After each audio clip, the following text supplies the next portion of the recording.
guys, and welcome to Learning Math. Today I'll be going over the 11th Olympiad, so let's get into it. So here's our first problem.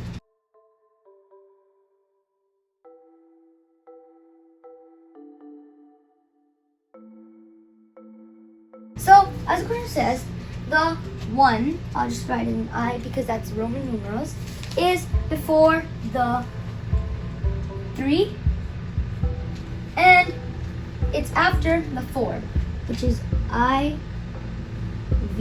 And he wrote the 2 before the 1 but after the 4. So it can only be here because if it was here then it would be before the 4.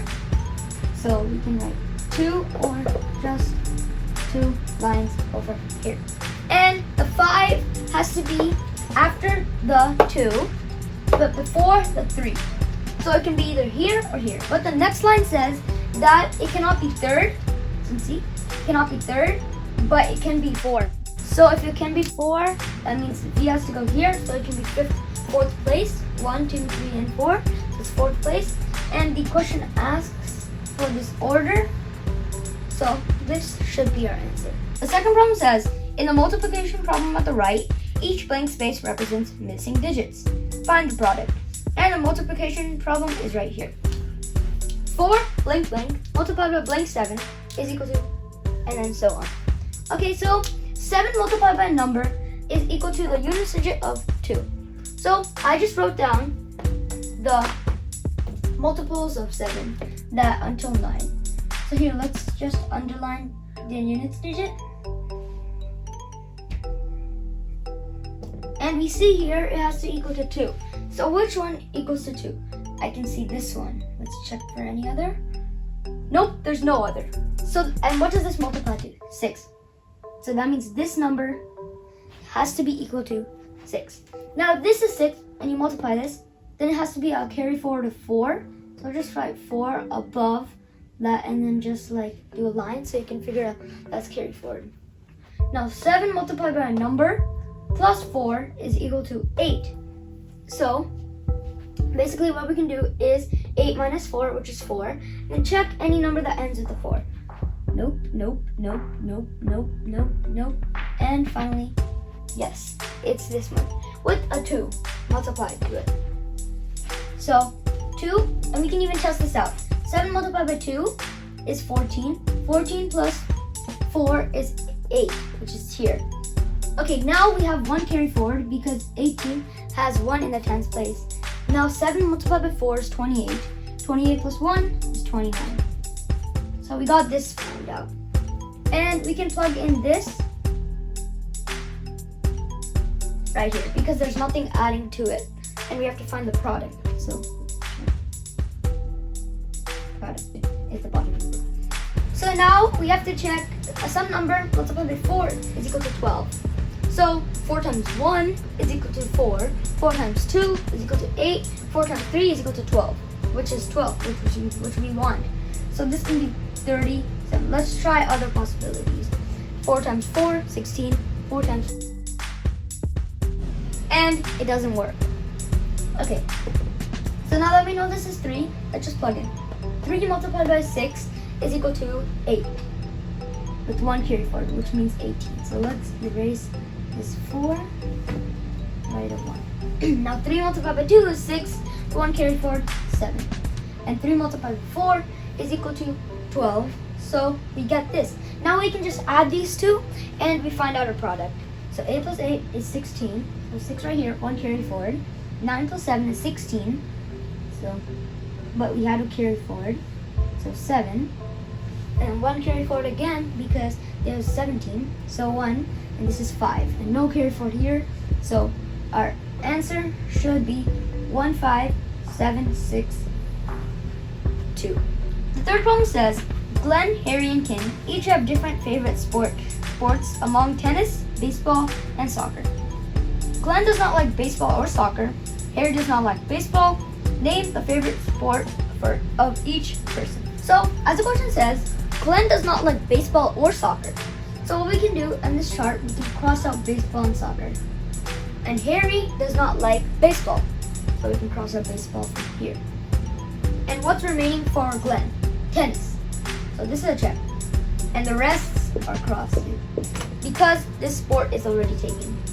Now next, Harry. Harry does not like these two, so he has to like this. And the rest are X's. And now there's 2 X's, so that means there's 2 dislikes, so that means she has to like baseball.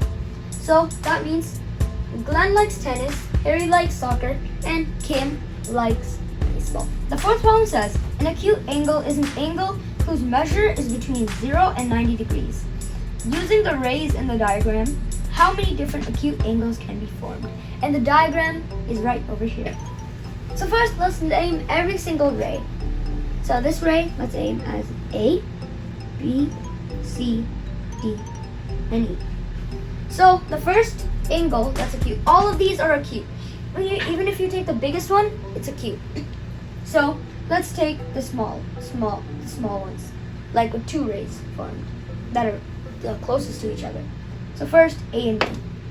A, B is one, B and C, C and D, and finally D and E. Now the little bigger ones. So A and C, B and D, and C and E.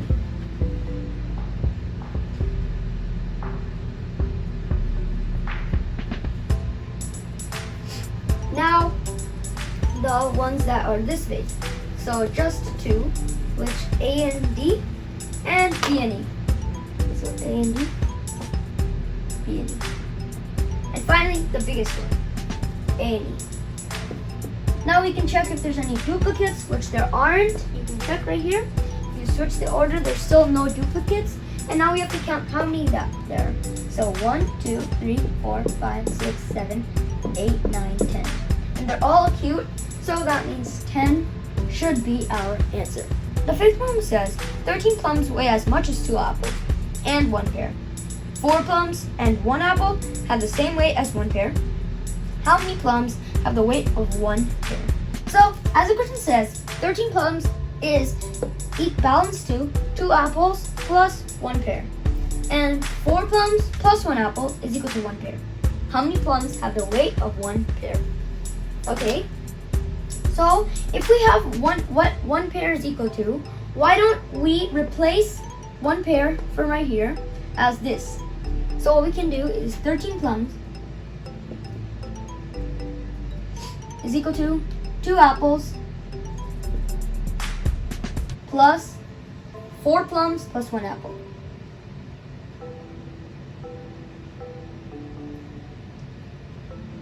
Okay, now we can put the apples together. 1 and 2, we can just add that, 3 apples. And 4 plums can go onto this side. So what I mean by that, this is plus, and then if we bring it to the other side, it becomes minus. So we can cross this out. This becomes minus 4 plums. We calculate this, we get 9 plums is equal to 3 apples. And once this is simplified, then we get 3 plums is equal to 1 apple. And we're supposed to find how many plums have the weight of 1 pear. So we didn't get the answer yet. Now, since we know the weight of 1 apple, why don't we plug it in here? So 1 apple is equal to 3 plums. So 4 plums plus 3 plums, or represented as apple, is equal to 1 pear. And we're supposed to find how much does the pear plums weigh to get 1 pear. So if we add 4 plus 3, we get 7. And we're supposed to find the same thing that we're just finding right now. So 7 is equal to 1 pear, and that means 7 should be our answer. So thank you guys for watching this video. If you guys want to watch more math videos, make sure to subscribe to our channel. And if you guys have a question with any of these problems, then just feel free to leave a comment down below. But for right now, see you next time.